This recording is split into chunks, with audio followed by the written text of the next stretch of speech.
Bonjour à tous, heureux de vous retrouver sur le plateau de Paris Turf TV pour votre quotidienne reçue 5 sur 5, l'émission du Quintet Plus et du Top 5. Pour m'accompagner aujourd'hui, Emmanuel Ballot. Bonjour Emmanuel. Bonjour Philippe, bonjour à tous.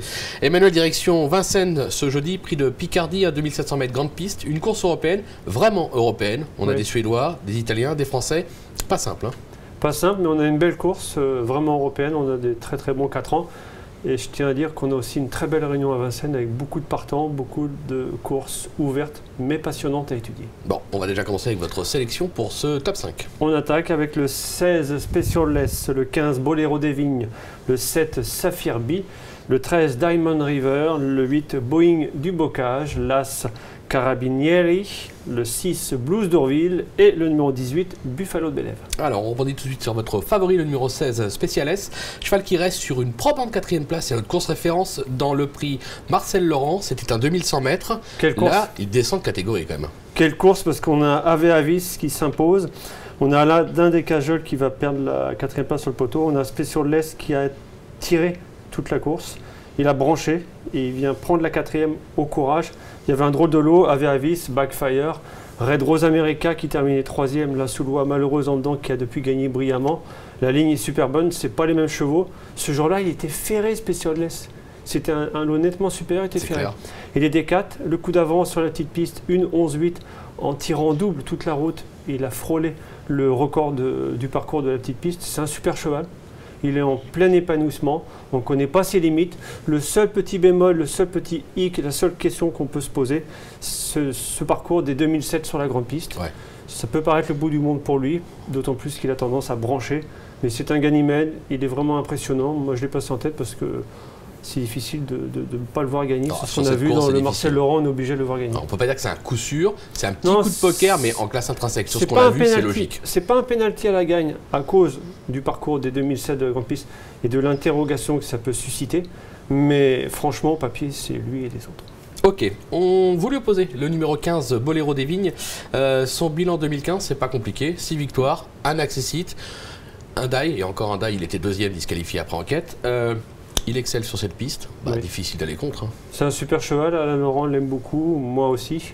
Le déferrage a eu son effet ultra bénéfique sur ce très bon 4 ans français. Il aligne les victoires, à Chartres il battait un certain beau gamin, c'est pas n'importe qui, les lignes sont très bonnes, l'impression visuelle à chaque fois est plaisante. Le parcours ne va lui poser aucun problème, c'est l'opposition directe au papier. D'accord. Un étranger ensuite, le numéro 7, Saphir Bee. Elle possède des moyens, elle a notamment remporté le prix d'Orthez, c'était un groupe 3 sur ce parcours l'an dernier. Avec Björn Goop. Ouais, on va s'en méfier. Hein. Oui, ce jour-là c'était bien, Björn l'a super bien exploité. Un peu braqué dans le dernier tournant, mais elle repartait bien sous les attaques. On l'a vu plus récemment sur un quintet sur la petite piste, un 2100. Très bonne 5e, un quintet pour femelle, mais un lot relevé là encore. Depuis, elle est retournée en Italie, elle revient en France. Et le gros changement, c'est qu'elle est arrivée dans les box d'un certain Sébastien Garato. Ça interpelle. C'est clair. Ça ne peut que la faire progresser en théorie, en tout cas je le pense. C'est une chance logique, mais je pense que les deux qu'on a précités, je pense que les deux mâles lui sont un peu supérieurs, à mon humble avis. C'est clair, je suis assez d'accord avec vous. Le numéro 13, Diamond River, qui a elle aussi montré de la vitesse, mais également de la tenue en Suède, puisqu'elle s'est placée sur un 2640 mètres. Elle débute sur notre sol et donc à Vincennes. On va se méfier, les étrangers, en général, le premier coup. Oui, surtout que quand vous dites qu'elle a de la tenue parce qu'elle est sur 2006, je suis d'accord, évidemment. Maintenant, un 2006 sur piste plate et un 2007 en piste, ça n'a rien à voir. Vincennes, c'est clair. Mais quand on voit le modèle de la pouliche suédoise, je suis allé voir son modèle, elle est vraiment très plaisante. Elle est taillée pour la grande piste, elle a les allures pour la grande piste.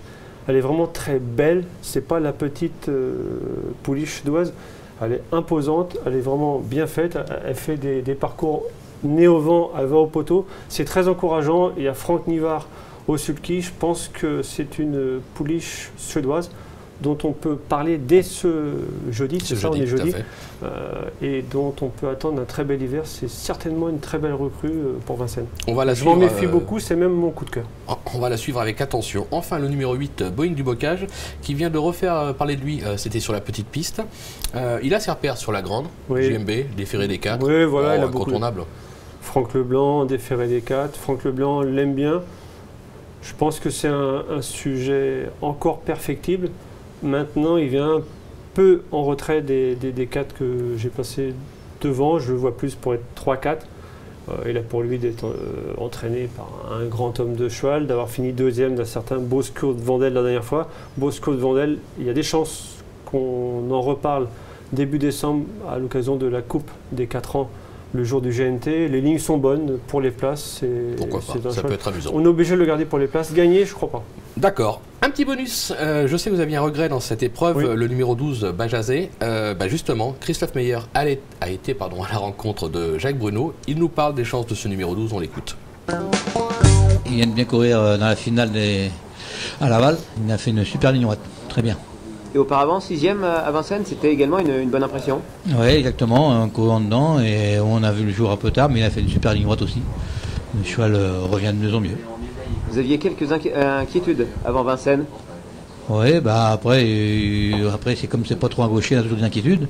Mais au travail, il est vraiment parfait. Et voilà, ces 2 courses-là sont vraiment bonnes. Et vous l'aviez équipé un petit peu d'artifice pour l'aider à tourner à gauche. On a enlevé ça justement, on a mis les œillères qui baissent, on a enlevé la Murphy, on a mis les œillères qui baissent.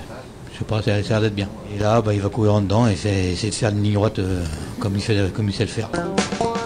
C'est plus un droitier qu'un gaucher. Maintenant, il est extra de forme. Pour une place, on est d'accord, la victoire, C'est on oublie. c'est impossible de placer. 4, 5e, enfin 5e. C'est une impasse, c'est un regret. Moi, j'attends qu'il soit déféré, qu'il soit allégé dans sa ferrure. Il peine un peu en montant. C'est la raison pour laquelle je ne l'ai pas gardé. Et on se doit de le garder dans un champ réduit. C'est clair, voilà. Je ne l'ai pas mis dans ma sélection de 8 chevaux parce qu'il fallait faire un choix, j'en avais 9. C'est mon gros regret, mais dans les 3, j'y crois pas. Il y a que des chevaux qui lui sont supérieurs, mais c'est impossible 4-5e. Bon, on s'en méfie pour une 4-5e place. Il faut le garder dans un champ obligé. C'est clair. Emmanuel, merci pour toutes ces infos. On va se quitter avec une petite pépite dans la 4e, je crois. Pour monter, en effet, dans la 4e, 20 partants montée, ça fait beaucoup. J'ai pris un concurrent du premier poteau, le numéro 5, SOS à mort, l'entraînement de Jean-Marie Roubaud, qui fait un long déplacement. Je pense qu'il peut trotter 13 effractions devant et qu'il sera très difficile aux très bons chevaux du deuxième poteau de revenir. C'est pour moi un possible gagnant, le 405 SOS à mort. On ne connaît pas ses limites et pourtant il a 9 ans. Comme quoi on peut être vieux et très bien vieillir. J'adore quand vous dites ça en me regardant. C'était le mot de la fin. C'est très agréable. Merci beaucoup Merci Emmanuel Philippe. pour toutes les infos. Merci de nous avoir suivis. On se donne rendez-vous demain sur ce même plateau avec à votre place Mathieu Le Balleur. Ça sera pour un Quintet Plus Top 5 à Vincennes toujours. Merci, bonjour à tous. Au revoir. Au revoir.